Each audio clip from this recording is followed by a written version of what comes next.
Are you familiar with FBI Special Agents Kyle Seraphin? I'm familiar with the name. Is that yes? I'm familiar with the name. Familiar with the name. Familiar with the name. Let's bring in Kyle Seraphin. He's the FBI whistleblower who helped expose government censorship of our First Amendment rights. Now, we only have this memo because a recently suspended FBI agent called Kyle Seraphin brought it to the public. And we're grateful that he did. Kyle, thank you so much for joining us tonight. He's the host of something that strangely is called the Kyle Seraphin Show. Kyle Seraphin, I can't thank you enough for speaking out. I knew you guys were out there, and I knew it was just a matter of time, but you got a lot of guts putting your face and your name to this. You're doing a service on behalf of the American people, and from the bottom of my cracked and broken heart sometimes, thank you very much.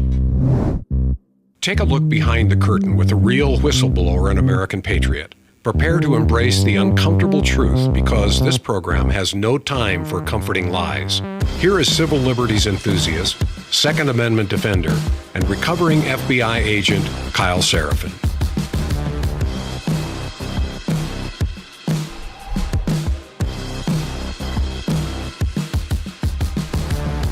Well, hello, my friends. Welcome to the Kyle Seraphin Show. Today is Thursday. It is January the 30th, and today is the day, that is to say, that Kash Patel will face a confirmation hearing in the judiciary chambers. We will be live streaming that. In fact, it's going to start pretty soon. If you guys want to go over to the AMRAD pod and catch this one later, I won't be mad at you, although most of these hearings are theatrical. If you guys want to follow them, it's rumble.com/AMRADpod. If you want to do it on X, it's at AMRADPOD. I will be joining them when we are done with this live stream podcast. And if you're hearing this later in the day, then you probably already know. If you guys want to follow us, you should be doing so over on X at Kyle Seraphin. You can follow me on True Social there as well. You can also check out rumble.com/Kyle Seraphin. And as of right now, we are streaming or hosting over on Spotify, where you'll always be able to find the replay. For those of you that are listening on Spotify and you're like, man, that intro, I've already done the math on it. It's exactly 1 minute to get you to the beginning of the normal intro. It's 1 minute and 20 seconds if you guys want to skip all of it. So there you go. If you want to start where the program starts, 1 minute and 20 seconds in is where you should be. Thanks for all of you that are joining me. We're going to try to punch through a bunch of information. A lot of things are happening right now. We're going to cover down on the Black Hawk versus American Airlines crash that happened in the Potomac last night. That was the last thing I saw when I went to bed, and it's horrific. So all of our prayers and thoughts go out to the victims. Everybody in that story, it doesn't sound like anybody is surviving, which is getting worse and worse.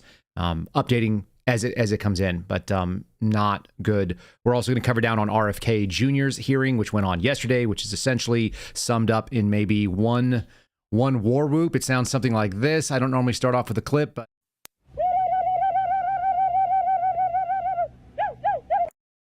that's pretty much what it looked like. So yes, if you guys want to go ahead and tune in for this, we'll talk more about RFK, some of the things that he did say, some of the things he didn't say, Elizabeth Warren doing her war whoop right there.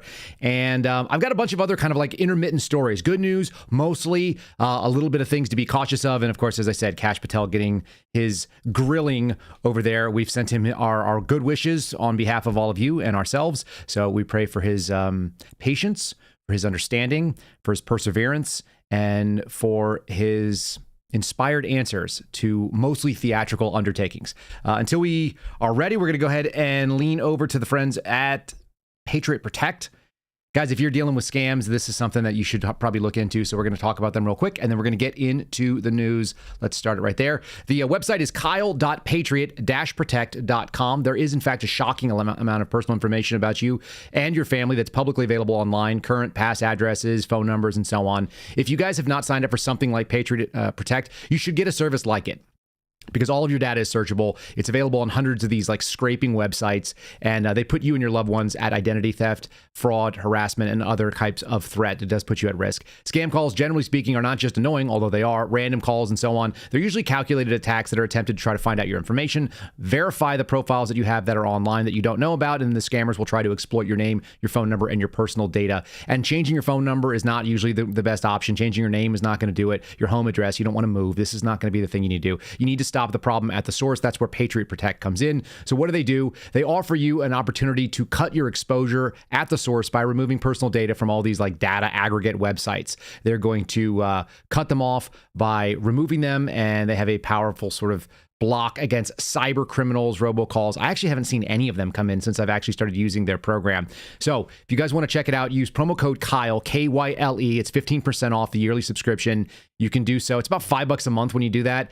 Kyle.patriot-protect.com. The link is in the show description. Check them out. Again, 15%, pretty good little discount. It's not a lot of money to save you the time. You probably actually save it in not picking up the phone or looking at garbage. All right, let's get into it today.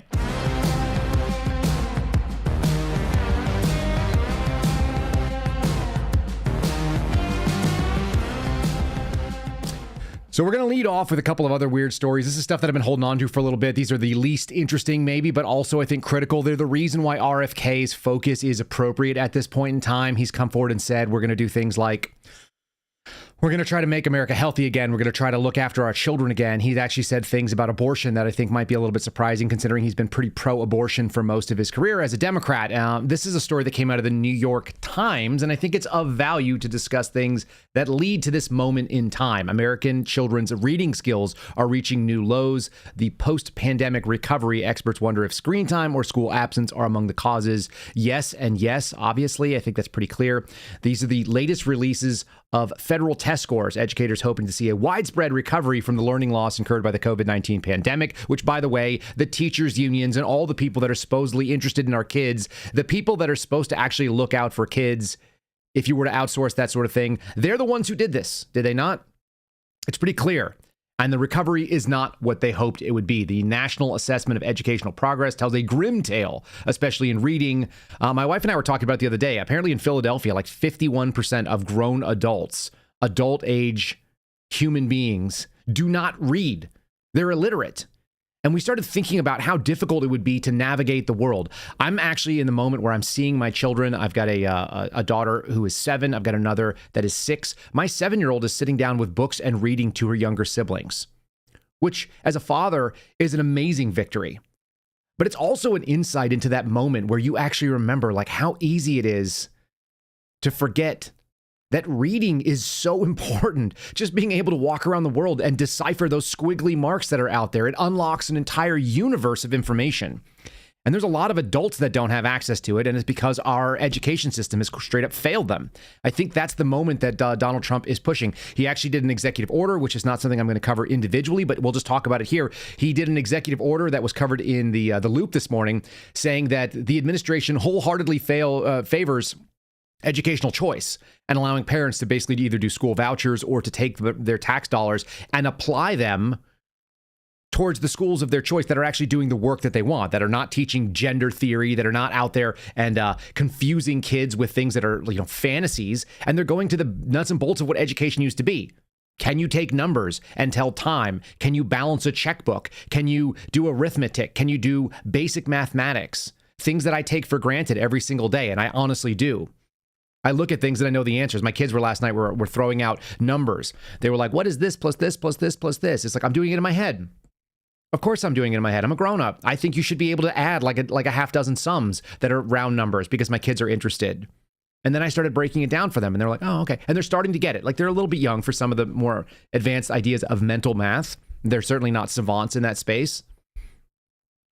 But walking around in a world where you can't understand what a stop sign says, maybe you know what it means, but you can't read it, it's appalling. And we did this to them. We, as a country, we all take a little bit of a blame, unless you're pulling your kids out and doing what we're doing, unless you're homeschooling. And yeah, it's a massive burden.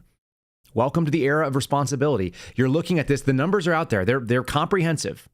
And they're telling us over and over again that the lowest performing students are reading at historically low levels. I actually taught reading when I was in high school. It was one of the required outreach programs that my Jesuit high school did. We drove down to a thing called the Sequoia Learning Center in South Dallas, and it was not a school. Not by any sort of stretch of the imagination. It looked like a school, but luckily they called it a learning center because it actually didn't meet the parameters of a school. I'm sure there's some federal definition that they didn't do. And we had 5th graders and 6th graders that couldn't read The Cat in the Hat. I'll just let that sink in for 1 second. The Cat in the Hat. The Dr. Seuss stuff that like my 6-year-old is pushing through, no problem. They were sounding out when they were 5. It was indecipherable to them. And they would make it up. And in fact, they would actually use words they were reading things like he is going, and they would say things like he be going, because that's what their teachers said, because their teachers were ignoramuses. It's atrocious. And our tax dollars pay for that at the highest possible rate. My wife is a product of New York City. Grew up there. She's okay now, folks. She's naturalized. She's an American. But she grew up in Brooklyn. She was born in Manhattan. And one of the things that we find that's very funny is she was talking about the cost of education per student. And it's shocking. New York City, you know, the number she was citing, and I don't keep track of this stuff, but I have no reason to doubt her. She said it was over $30,000 per pupil. You know, my top tier high school was less than $10,000 a year. And that's a lot of money. We're talking about government money where they basically use it the worst way possible. So this stuff is what we're up against, I think. This is the things that we are dealing with. This group of people that have gone through and captured our government, they don't care about Americans. We know this for a fact. But like the crazy thing is we've been talking about this for a really long time. I grabbed a clip that goes back, and I think it captures the moment that RFK, as a liberal, is talking about. This used to be common sense stuff. I have two clips. One's from Obama. It's not the same one I've been playing you, but it's a story about immigration and how it was a focus when he was trying to get into office the first time. He's smashing on the Bush administration, who didn't do a great job.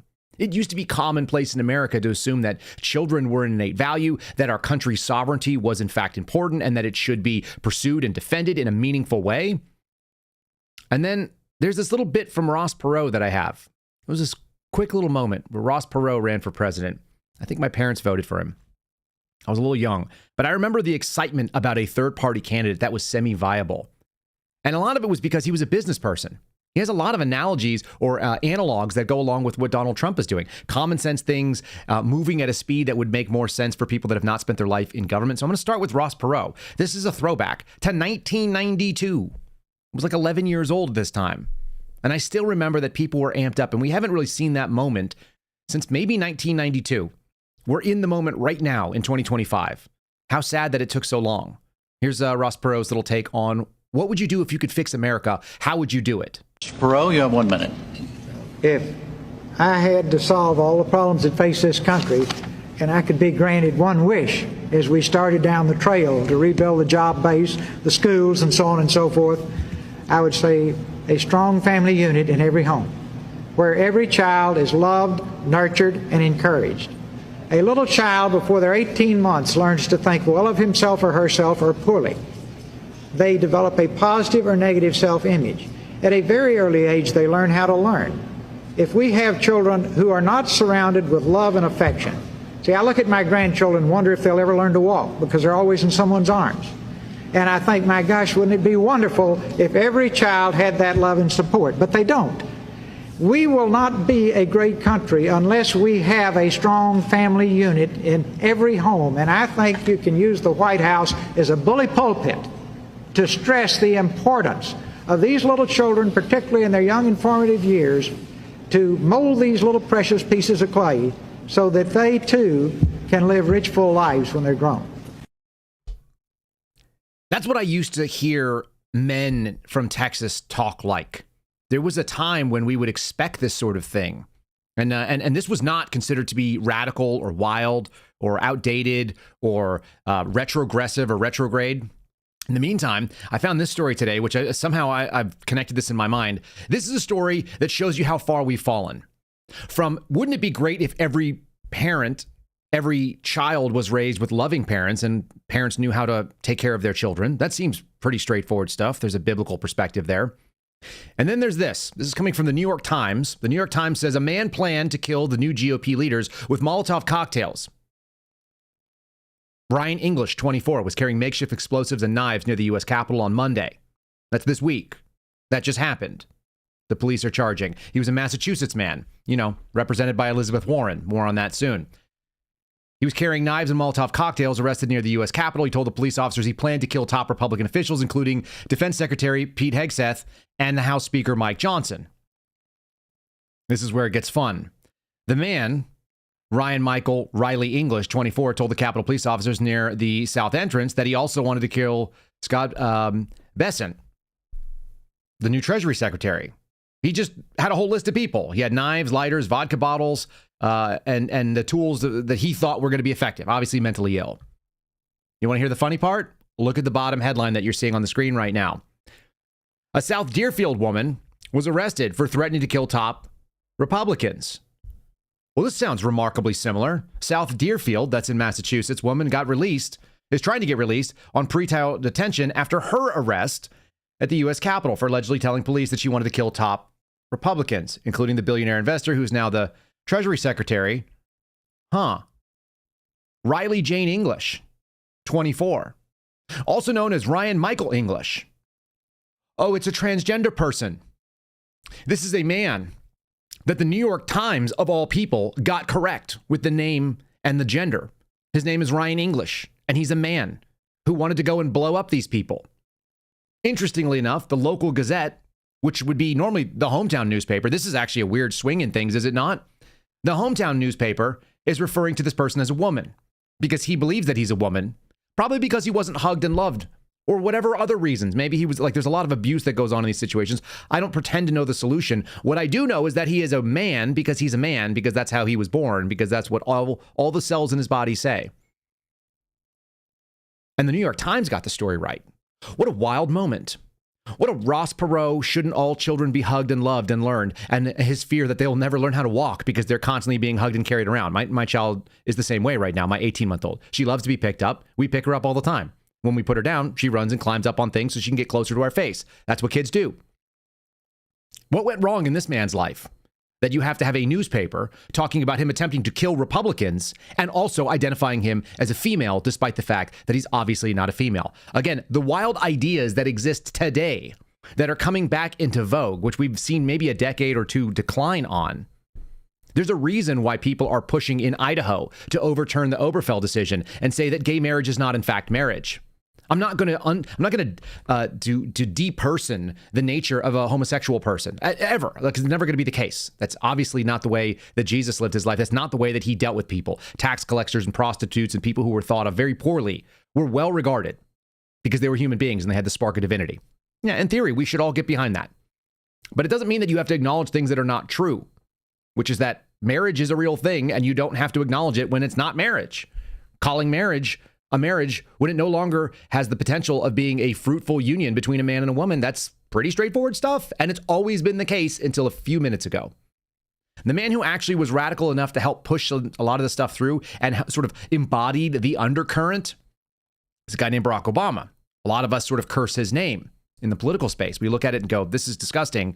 Look what this man did to this nation. Now, he was just really he was the most marquee symptom of something that was brewing for 50 to 100 years. You can track that decline going back to at least the turn of the 20th century. But even Barack Obama, when he was running for office, said normal things.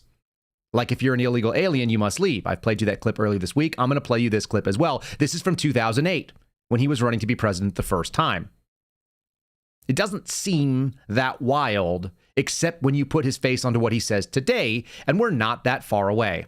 The last 16 years have been destructive to this nation. And so when you hear the wailing and the crying and the gnashing of teeth and the people falling to their knees and screaming in protest of the things that Donald Trump is doing and the appointees that he's made, which is where we're going with this, this is a relatively new phenomenon. Even in my own life, and my life is not that long. Here's Barack Obama. This administration, the Bush administration, has done nothing to control the problem that we have. We've had 5 million undocumented workers come over the borders since George Bush took office. It has become an extraordinary problem. And the reason the American people are concerned is because they are seeing their own economic position slip away. And oftentimes, employers are exploiting these undocumented workers. They're not paying the minimum wage. They're not observing worker safety laws. And so what we have to do is create a comprehensive solution to the problem. Now, I have already stated that as president, I will make sure that we finally have the kind of border security that we need. That's step number one. Step number two is to take on employers. Right now, an employer has more of a chance of getting hit by lightning than be prosecuted for hiring an undocumented worker. It's pretty simple stuff. It's things that would sound like far right at this point. That would make you a neo-Nazi, would it not? It would make you some sort of hateful person. That's what our palate cleanse will be about today, by the way. If you're worried about being a Nazi or being called a Nazi or a white supremacist or something to that effect, we got something fun for you as we wrap it up. But this is Barack Obama saying things that are utterly sensible. Now, no wonder he got elected, right? It just turns out. Used to be able to say common sense, and people used to actually resonate with it. Did he do those things? Absolutely not. No. So when I look at the way that they are upset with a guy like a Kash Patel coming in, or an RFK Jr., when you're hearing the war whoops of Elizabeth Warren, who is decrying the possibility of bankrupting these massive pharmaceutical companies, it used to be the position of the political left that the big corporations were evil, and now it is the thing that they do their bidding. And that's kind of amazing to me, because I've seen a full 180, a kickflip turn and going the other direction at this point. I don't know any other way to do it. They're also like the sycophants. They've always loved government. But imagine this, the entities, the watchdog entities that are basically exist to stop corruption, which have not done it. I'm a personal testament to that right now. These are the things that they're crying about. This story is actually kind of interesting. I've been watching it for a couple of days. We didn't cover it the other day. Donald Trump abruptly fired multiple inspectors general. Some of them refused to leave the building. They had to be physically removed by security details. Why is this? It's because they didn't do the job that they were supposed to do. This is MSNBC reporting on it. Donald Trump fired multiple inspector generals on late Friday. That was the end of last week, removing the independent watchdogs tasked with investigating abuse and impropriety inside federal agencies. In a move that potentially violates federal law. Suddenly they care about federal law. A senior White House official confirmed the firing. We're cleaning house of what doesn't work for us, and we're going forward. Yeah, as you'd expect. Why? Because the inspectors generals don't do anything. They do very, very little. They release findings that have no teeth.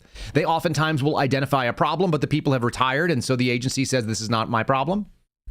They say, yeah, we don't have to do anything about it. That we've removed the problem, but the culture remains, and they do nothing to fix it. The FBI is a great example, but there are plenty of others. And anybody who defends the work of people like a Michael Horowitz, the people who defend the work of all these different inspectors generals, listen to the agencies we're talking about. Departments of Defense, Department of State, Transportation, Veterans Affairs, the Interior. There's sins at every one of these agencies. I guarantee you there are whistleblowers there that have been abused. They just haven't had the wherewithal to go as public as I did. The exact number of inspectors generals who were dismissed is unclear. That's hilarious. NBC reported that there were 12. I've heard as many as 17. There's a couple of different reports coming over from like Fox saying 14. And all of these people were removed because they didn't do the job. The job is to do oversight. They are not acting independently. They are acting on behalf of the government. In fact, I would say that the general rule over at the inspectors general's offices seems to be that the tie goes to the government, and that's not what Americans expect. The tie is supposed to go to the citizens. The government is supposed to exist to serve the citizens. They've forgotten it. That's what we're seeing in this first couple of weeks. We're just seeing push to just bring things back that makes perfect sense to normal people. Let's get into a little bit of the hearing. I want to cover that. Here's RFK Jr. There he is. Look, that's actually the best picture I could find. I almost wanted to make this the thumbnail for the day. He has his hand raised like he's doing a Shakespearean speech. It's a good reminder that the things that we see in these hearings are in fact kabuki theater. They are acting. They are presentations. These people have already made up their minds. There's nobody that's walking into a confirmation hearing and walking out like, oh, like my mind has completely changed. They walk in there and they try to get their little points in. Everything about this is an audition to get on MSNBC or Fox News for the night after the hearing. That's what it is. They're hoping that their clip goes viral and that they have some fundraising capabilities behind it. They all do. Some of them are doing the biddings of corporate masters, which a lot of us have that instinct. Elizabeth Warren's going to be a good example of that. So we're going to go there in just 1 second. Before we do, let's pay some bills here at our show. We have corporate masters. They're just better masters if you're going to have one. So let me give credit to the folks over at Patriot Mobile, who are, in fact, one of the sponsors. PatriotMobile.com/KSS. They're the one that have a different little code. While we may have won the election, the fight to restore the great nation is only beginning. We're seeing it right now in real time. And it's time to take a stand. Patriot Mobile is leading that charge. As America's only Christian and conservative wireless provider, Patriot Mobile offers a way to vote with your wallet, something you can do without compromising quality or convenience, and you can get something you use every single day. Patriot Mobile is not about just providing exceptional cell phone service. It's a call to action defending the rights and freedoms that we have in this country. And with Patriot Mobile, you'll get an outstanding nationwide coverage because they operate on all three of the major networks. If you have a cell phone service in the United States today, you can get cell phone service with Patriot Mobile with a coverage guarantee. The difference is every dollar you spend goes to support the First Amendment and the Second Amendment and the sanctity of life, which we'll talk about shortly.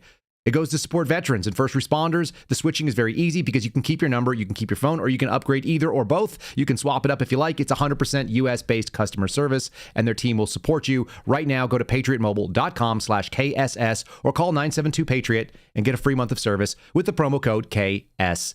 You can switch to Patriot Mobile. Defend freedom with every call and text you make. patriotmobile.com/KSS. Very easy to do, folks. Listen, here he is doing his little presentation. I'm going to actually give you, I guess, the best opening, which was, are you a conspiracy theorist? Because we've heard a lot of slander and a lot of what we'll call misinformation, disinformation, or calculated sort of attacks on people like RFK Jr. Look, he's a lib. Let's be real. But he's a lib that has a lot of the same shared values that we might have. And he even has something pretty decent to say about abortion, which is kind of surprising. Let's just do, are you a conspiracy theorist, Mr. RFK Jr.? I got a real quick question for you. Are you a conspiracy theorist? That is a pejorative, Senator, that's applied to me, mainly to keep me from asking difficult questions of powerful interests. I was told that I was a conspiracy theorist. That label was applied to me because I said that the vaccines, the COVID vaccine, didn't prevent transmission and it wouldn't prevent infection, when the government was telling people, Americans, that it would. I was saying that because I was looking at the monkey studies in May of 2020. I was called a conspiracy. Now everybody admits it. I was called a conspiracy theorist because I said red dye caused cancer. And now FDA has acknowledged that and banned it. I was called a conspiracy theorist because I said fluoride lowered IQ. Last week, JAMA published a meta-review of 87 studies saying that there's a direct inverse correlation between IQ loss. All right, so I'm going to assume I could go on for about a week. Is there any one of them that you can say, you got me? That really was a conspiracy theory, or are you in a position to submit for the record? I think it'd just be helpful for every one of these narratives for you to submit that maybe for the record. Yeah, real simple question, right? Is there anything that you were wrong about that you just want to own right now? And the answer is like, no, like pretty much anything that's either outstanding, the jury's not in, or we know that I was correct in the first place. Like most of us were. Most of us had some instinct or inkling what was happening in 2020. And I think RFK Jr. has been doing this for a lot longer. But we all had our eyes kind of opened. We went like, oh, there's obviously no way that they are keeping track of these death tallies. Do you know what you can keep track of, which they are starting to show a little bit? The illegal alien deportation tallies. You can do that. Those are numbers. Those are categorized. They're done on a daily basis. Those numbers are reported back to ICE headquarters. They're reported back to DHS. They can come up the chain and they can give you real-time reporting that at the end of the day, how many people have been deported from this country on a plane. There's manifests and everything else. What you couldn't do is tell me how many people died from a specific cause of death, like even that quarter, because those things are almost always 1, 2, maybe 4 quarters in arrears. We oftentimes find out about death numbers and public health information like over a year after it happened.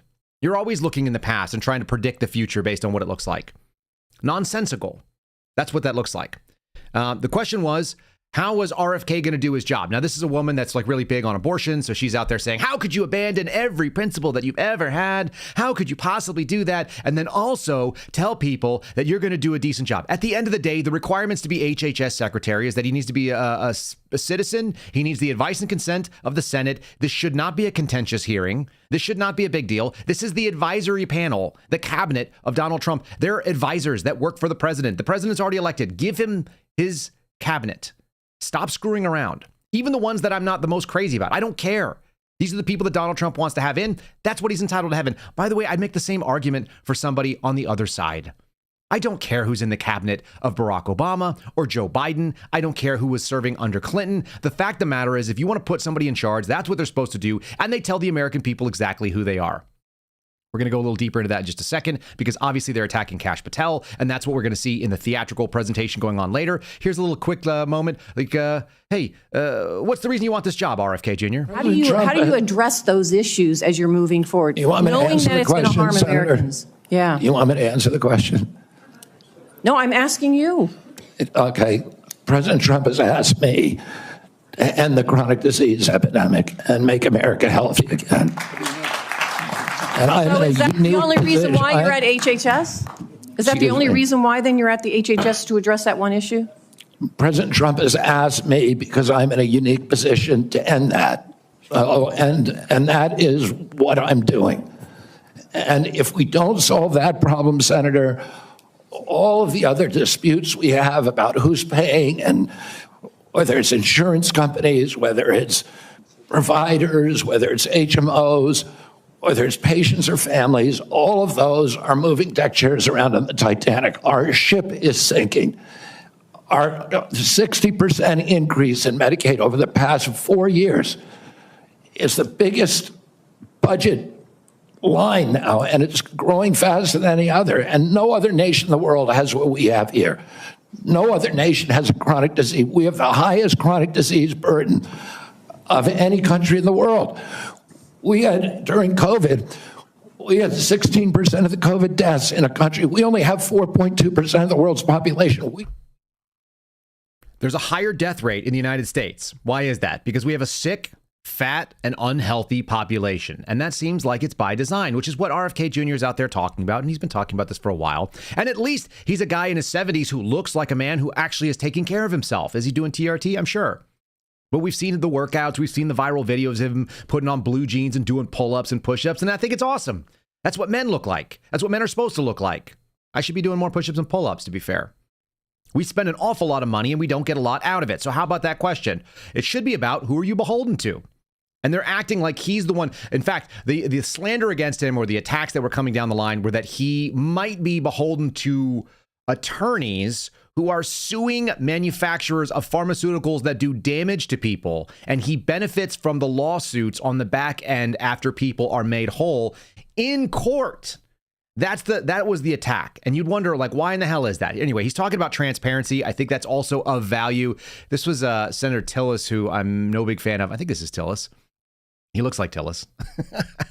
Some of these guys all look the same. That's another thing, isn't it? We don't have our best or our brightest in there. Some of these guys have stuck around for so many years that I just see their faces and I'm just like, oh yeah, I know who that guy is. And then I go, wait, do I? Can we just get some fresh blood in? At least this guy hasn't been he's been in politics, but he hasn't been in office. And the top of the line is, he's a Kennedy. He's got a bunch of his own money. They're making all these claims like, oh, you're going to go out there and try to get money. He doesn't need their money. I'm sure of it. This was also argued. Anyway, what is the purpose? Are you going to be transparent? That's the question. Here's the answer. Yeah, my approach, as I said before, Senator, is radical transparency. Democrats and Republicans ought to be able to come in and get information that was generated at taxpayer expense, that is owned by the American taxpayer. They shouldn't get redacted documents. Public health agencies should be transparent. And if we want Americans to restore trust in the public health agencies, we need transparency. I want to say something about what you first said. When I launched my campaign, it was about uniting Americans, Democrats and Republicans. There's no issue that should unite us more than this chronic health epidemic. There's no such thing as Republican children or Democratic children. These are our kids. 66% of them are damaged. I know what a healthy kid looks like because I had so many of them in my family. I didn't know anybody with a food allergy growing up, peanut allergy.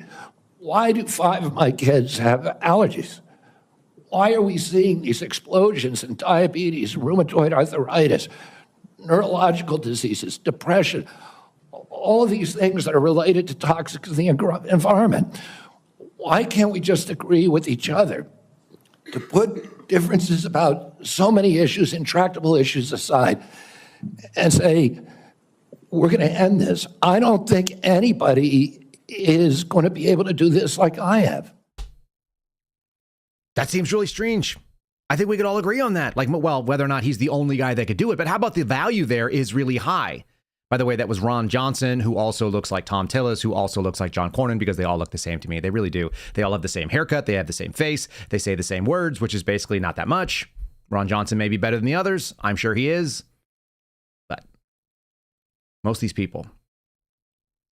The point is he's saying, shouldn't there be some common values? I did a throwback to 1992. You'll remember that because Ross Perot was in the race, we ended up getting Bill Clinton.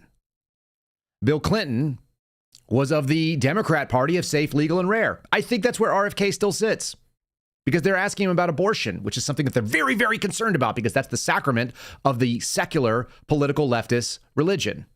The sacrament is sacrificing babies. Why can't we just agree that abortion, whether you think it should be legal or not, is atrocious, which is something that normal people would think, the killing off of a human life? They've gotten so far away from that that's actually contentious. If you sit in that office, if you sit on that dais and you ask questions. RFK said something that makes perfect sense. No country is good and moral if we have as many abortions as we do, whether you think it should be legal or not. Most people used to agree with that. That turns out. That was a common thing. Just like they could decide whether or not it was a man or a woman who had a Molotov cocktail trying to kill Republicans, and that was really problematic, that having political violence was not the way that we should solve our problems. We're supposed to do it at the ballot box, not the battle box, as Joe Biden said, right? And certainly not at the Molotov cocktail box. Anyway, here he is talking about abortion. Doesn't seem like it's crazy. Sounds like a throwback. Health care. How are you going to handle Title I'm going to support President Trump's policies on Title X. I agree with President Trump that every abortion is a tragedy. I agree with him that we cannot be a moral nation if we have 1.2 million abortions a year. I agree with him that the states should control abortion. President Trump has told me that he wants to end late-term abortions, and he wants to protect conscious exemptions, and that he wants to end federal funding for abortions here or abroad. That's Title X. I serve at the pleasure of the president. I'm going to implement his policies. Thank you for that. He's trying to go back. Oh, there she is. She's very, very upset, people. That's Elizabeth Warren. We're talking about clawing back 30 years into it's very distracting, isn't it? Why was she like this? Yeah. I don't know why she wanted to do an Indian war cry, but she did. Is that irritating? Here, watch. We're going to actually go here. I'm asking about fees from suing drug companies. Will you agree not to do that? You're asking me to not sue drug companies, no, and I'm not going to agree to that, drug Senator. Companies as much as you want. I'm not going to agree to not sue drug companies or anybody. Not going to do it. So let's do a quick count here of how, as Secretary of HHS, if you get confirmed, you could influence every one of those lawsuits. Well, let me start the list. You could publish your anti-vaccine conspiracies, but this time on U.S. government letterhead, something a jury might be impressed by. You could appoint people to the CDC vaccine panel who share your anti-vax views and let them do your dirty work. You could tell the CDC vaccine panel to remove a particular vaccine from the vaccine schedule. You could remove vaccines from special compensation programs, which would open up manufacturers to mass torts.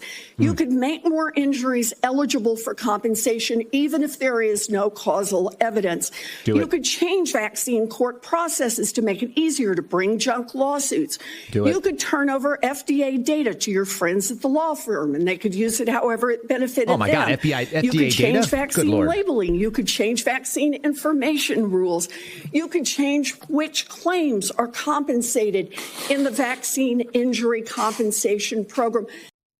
I mean, you could do a lot of things that would really help out the people against these enormous corporations. And why would she feel that way, people? Like, why would it be that this woman would be so concerned about these vaccine companies? Oh, maybe it's because if you go to Open Secrets and you find out the last time that she ran for office, which was 2019, 2020, she received the second highest amount of pharmaceutical donations of anyone in the United States Senate, behind Bernie Sanders, who got 1.4 million, which is a lot. That's a lot of money to receive from pharmaceutical and health products. Elizabeth Warren was a close second with $822,573.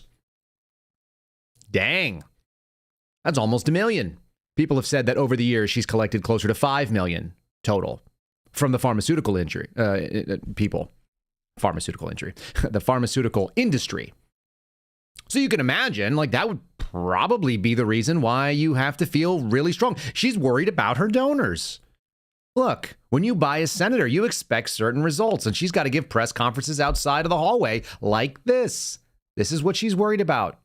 I don't hear her talking about her constituents. I hear her talking about the pharma companies. Isn't that telling? Isn't that the opposite of what we used to think that the Democrat Party was about? They were supposed to be the ones that hated big businesses and corporations. That's the way that I grew up. Where did they go? Oh, they found out the little taste of that money is pretty good. Here's Elizabeth Warren arguing for her number one constituent. Profitable.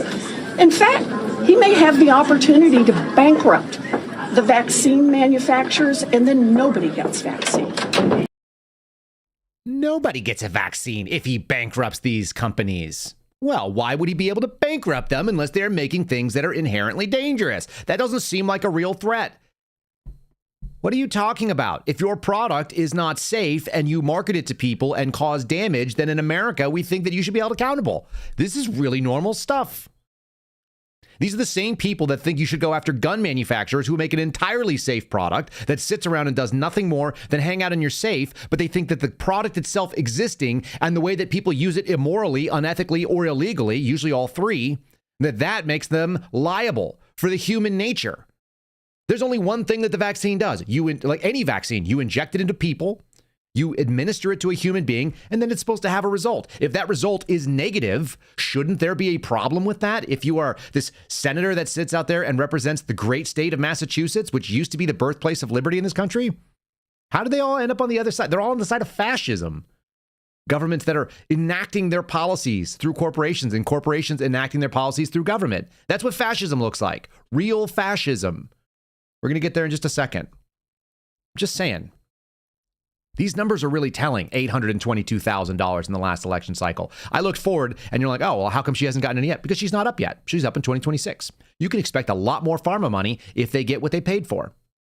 I bet you those people turn and walk away too. You know, like past performance, it's what have you done for me lately if you're going to be in the political sphere? If you let RFK Jr. come in and do what he says, God forbid, they may not be able to do pushing of products that are potentially dangerous, which, by the way, should be the state that everybody wants to be in.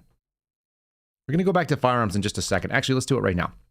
My friends over at Shield Arms have some really good firearms.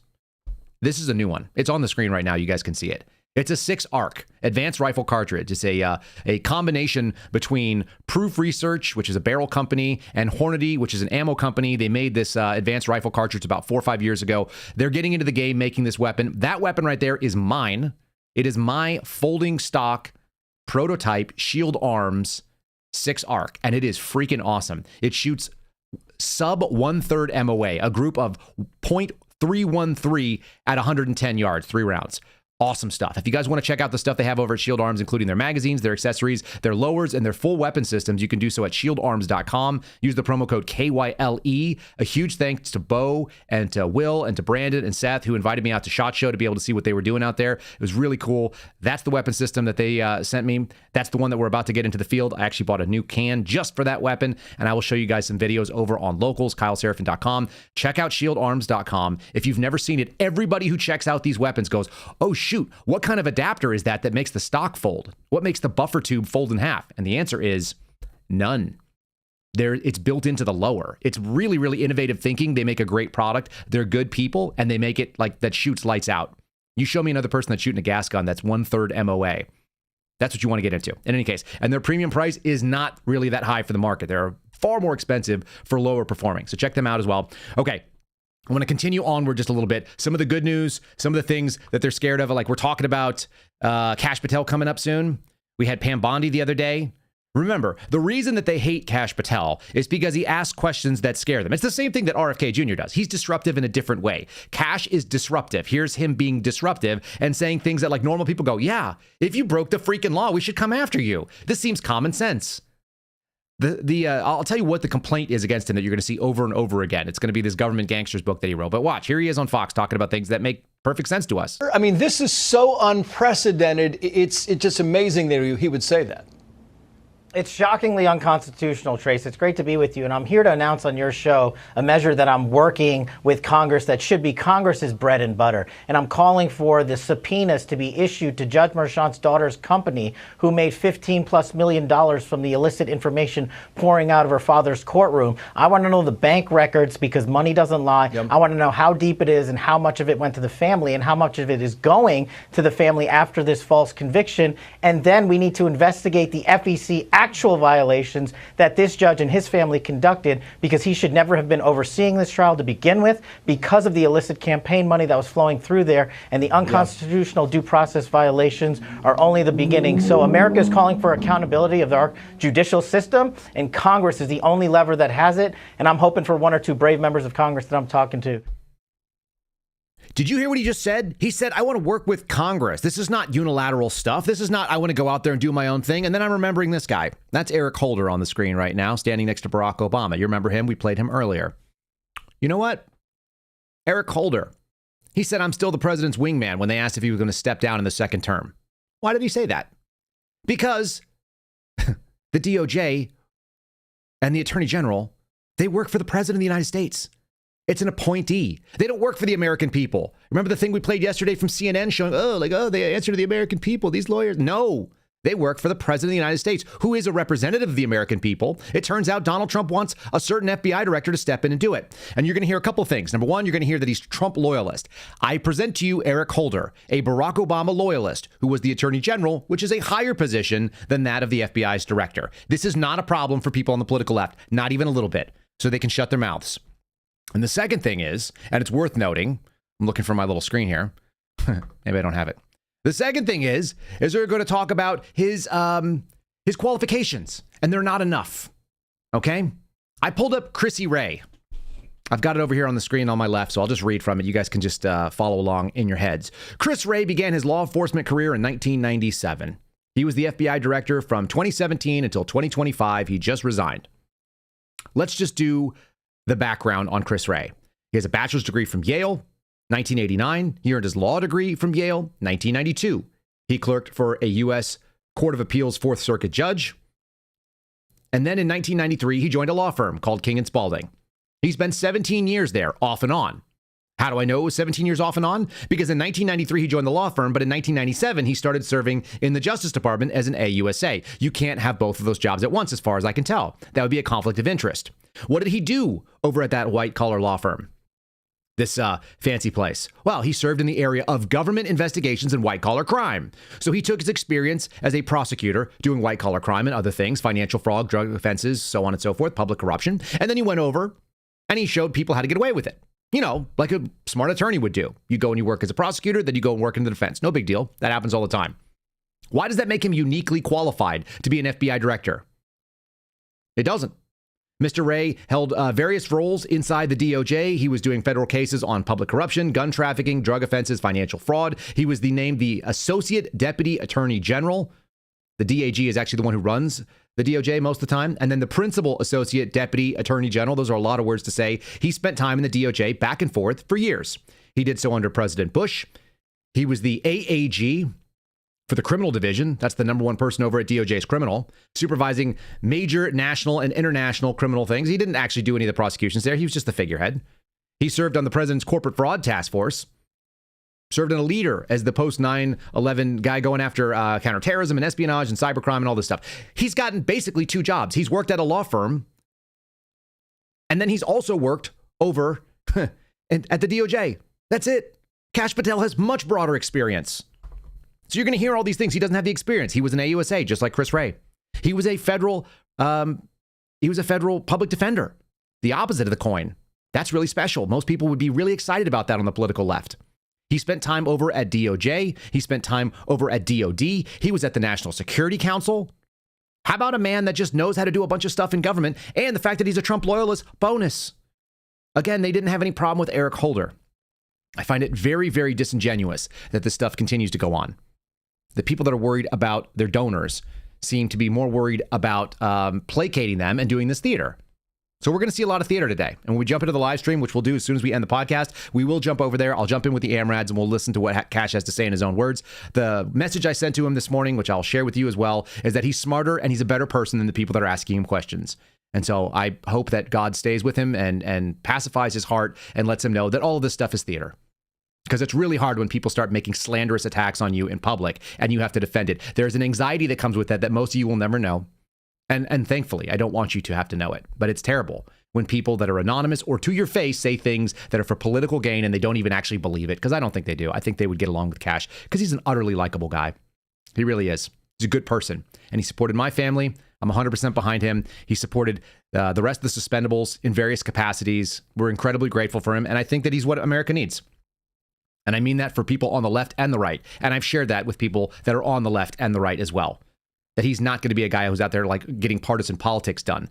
Because this doesn't actually have to be a partisan position, as shown by Barack Obama in 2008, Barack Obama in 2014, Bill Clinton through his entire presidency. There are some things that are just supposed to be American values. I think Cash will live those. I think it's really important. Let's do a drone update because that's that. Let's going to talk FAA stuff as we close out the program today. This is a little quick thing. This came in one of the updates. Remember those drones that we were all hearing about? No one knew what was going on. We're going to talk about the crash just after this, but here's a little piece on the drone update because it's like we're getting a little bit of information finally.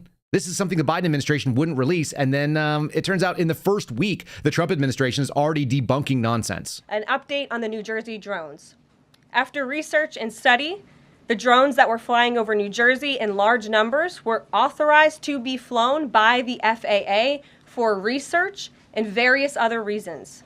Many of these drones were also hobbyists, recreational, and private individuals that enjoy flying drones. In time, it got worse due to curiosity. This was not the enemy. A statement from the President of the United States to start this briefing with some news. That's Alex Jones's little intro. They're doing really good videos over there, by the way. Real Alex Jones on Twitter is putting out some great stuff, chopping up a lot of these things. Okay, yeah, so the story is this. It's like, okay, let's just debunk it. There were things flying that were authorized. Then you had a bunch of people that were curious and they did it. This is what it always looked like. And I'm sure there were some authorized programs that were testing out some new technologies. It wasn't doing what people said it was because people always go that. And they were happy to have people be distracted. Why? Because those were the failing lights of the Biden administration where they sucked so badly that things were terrible happening. The other thing you're going to see right now, this is the CNN story. No survivors expected in the mid-air collision between an American Airlines jet coming out of Wichita, Kansas, and this U.S. Army helicopter, which was apparently a VIP transport. It was a Black Hawk. And this happened last night. I saw the videos of it. I don't have the video to play because it doesn't actually have any sound, and it's just atrocious to watch. It's a long-range shot showing essentially that the Black Hawk clicks the tail of this American Airlines jet that was on short final, and then all of them went into the Potomac. Apparently no survivors, which is truly awful. Unclear who was in there. 64 people aboard the one aircraft, 3 aboard the helicopter, which means they didn't have a VIP transport. This is an incredibly sad stuff. I had some things coming in from Sonia Labasco earlier today, who has access to a little bit of information because of her air marshal's connections. And some of the stuff that she was sharing was straightforward. The helicopter was not equipped with what's called a traffic avoidance system. Pilots check my math here, but essentially, and I do have a background as a air traffic controller when I was in the Air Force, so I know a little bit about this. What was happening was the American Airlines flight was on an ILS approach and they were on short final, which just means they were in the last little segment of their approach to land. They were approaching the runway. You had a perpendicular flight that was going southbound by this aircraft, the Black Hawk, that ended up clipping it, and it didn't have the normal traffic avoidance system, something they put in place after 1982 because of a crash very similarly that happened around the same time in the same place. So this is a known problem. The issue with these particular helicopters, particularly the military helicopters, is if they're not set up with this, they only have something that's known as IFF, or Identify Friend Foe systems, which want to mask them electronically so people can't actually go and shoot them down the way you would a commercial airliner if you had access to radar or if you had access to the transponder information. So all of that stuff is as it should be. Unfortunately, when you are flying with an IFF instead of having that traffic avoidance system, your job is to do what's called VFR, Visual Flight Rules. Visual Flight Rules are also known as See and Avoid. There was a call out and an advisement of traffic. In fact, I think I may not have pulled it up here. Yeah, I don't think I actually added it to our little thing. There's a tape of the air traffic controllers calling out the traffic and asking the Black Hawk to acknowledge visual record of that American Airlines flight. And the Black Hawk responds back and says, yes, we have the traffic. What they were seeing is another aircraft that was actually on departure. So you can see it in the video very clearly that there's a very well lit and slightly larger aircraft leaving on departure. The one that was coming in on final approach there was not recognized, and they clipped each other. Almost impossible to see the Black Hawk from the top, especially if you're coming down on top of it. And it's just an unbelievably tragic situation. Again, they're saying there's no survivors. We'll have more information coming out there. There's going to be a lot of conspiratorial minds on that. I don't know what the answer to all this stuff is, but the explanation of it, it's like I've seen some crew chiefs weigh in saying it can happen where you have the crew chief who's supposed to be looking around doing the see and avoid work. You have both of the pilots. If they all happen to be checking gauges or looking interior to the aircraft instead of having one person exterior, you can line up basically multiple failures and have that equal something gets in the way that you didn't see. And I really, really, really hope that was not the case. I mean, but it looks like pilot error right now. And it looks like pilot error on behalf of the military aircraft. Either way, completely sad, horrific, and something that we should be praying for their families. We'll find out more about the victims. I'm sure it's an atrocious story. There's some like preliminary reports saying there are people from the U.S. figure skating team maybe on board there. That's pretty awful. It doesn't make a difference. We're talking about families that expected to land like all of you do when you get on an aircraft and then they're not coming home anymore. So I'm very sympathetic to that. One more thing I want to throw out there in the world as the things keep going on. This is completely unrelated, but it's just something that I've been tracking for a little while. We're going to see things get weird. This is one of them. It may be completely accidental. It may have nothing to do with the political environment, but everyone's going to be a little bit suspicious. The other things that do look a lot more like they're involving the political environment is stuff like this. This was a piece that came out.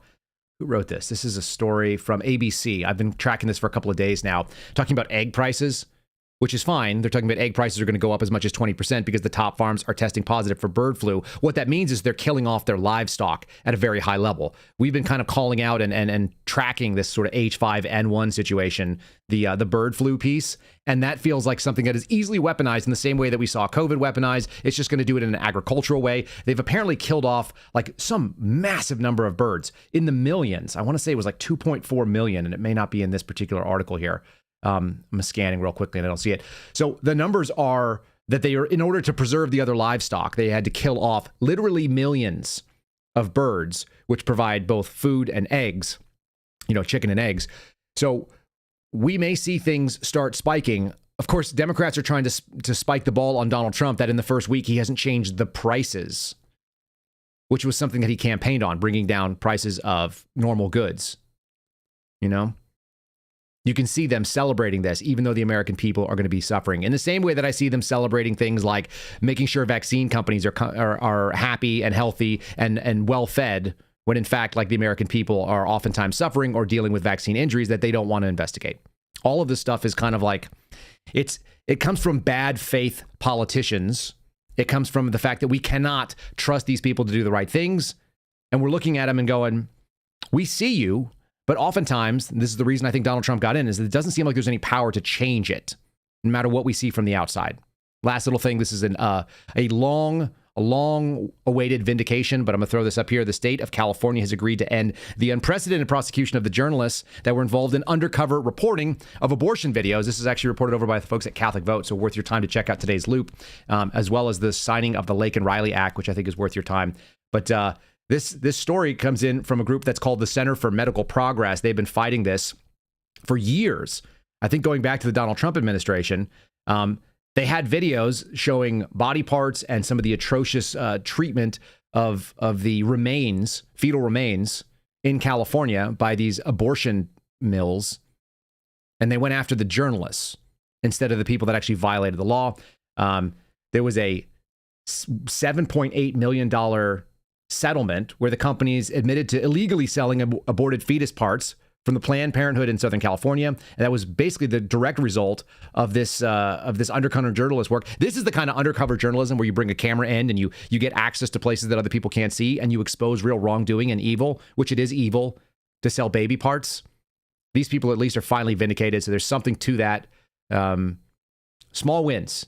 We'll take them where we can get them, clawing back to sort of like a regular status quo from only 30 years ago, which, by the way, was already 70 years down the line to a lot of the nastiness that's been out there in the world. So that's being said. All right, we're going to jump into the American Radicals podcast very shortly. You guys will see we're going to raid into their stream. So if you're watching us over on Rumble, that's where it's going. If you're listening to the podcast, thanks so much for doing so. You can follow my buddies over there, and you can jump in if you want to hear some of the live stream coverage of the Kash Patel hearing. I will leave you with one palate cleanse because I cannot do it without it. This is the problem for all of you who are worried about being outed or being accused without any real proof of being a white supremacist in the way that Elon Musk has been dealing with. The fact that he said, my heart goes out to the crowd, and you get yelled out. There's a new product out there. This is called Shoulder Lock. We might take them on as a sponsor pretty soon. Are you afraid of being mistaken or outed as a white supremacist? Doctors say Americans accidentally make Nazi salutes 6 to 8 times a year. That's why we've made Shoulder lock, the safe way to stop your arm from exceeding the crucial Sieg Heil threshold. Allow me to demonstrate. I'm going to think the most racist thing I can, but it looks like I'm patting a small child on the head or perhaps assessing the height of a penguin, not a Nazi salute. But don't take my word for it. Thanks to shoulder lock, nobody knows my secret. What if someone makes an ambiguous gesture which could be a Nazi salute? We prescribe don't assume it all. When you're on don't assume it all and there's ambiguity, you err on the side of basic human decency. Side effects may include friendship, calm Thanksgiving dinners, and sharing a country with people with whom you disagree. What if you have emotional problems and you don't have sufficient data to argue with people about politics on policy issues? Well, in that case, we recommend a glass of shut the fuck up. Straightforward. The America I want to live in, where you can live with people that you don't agree with, and we kind of have like common values.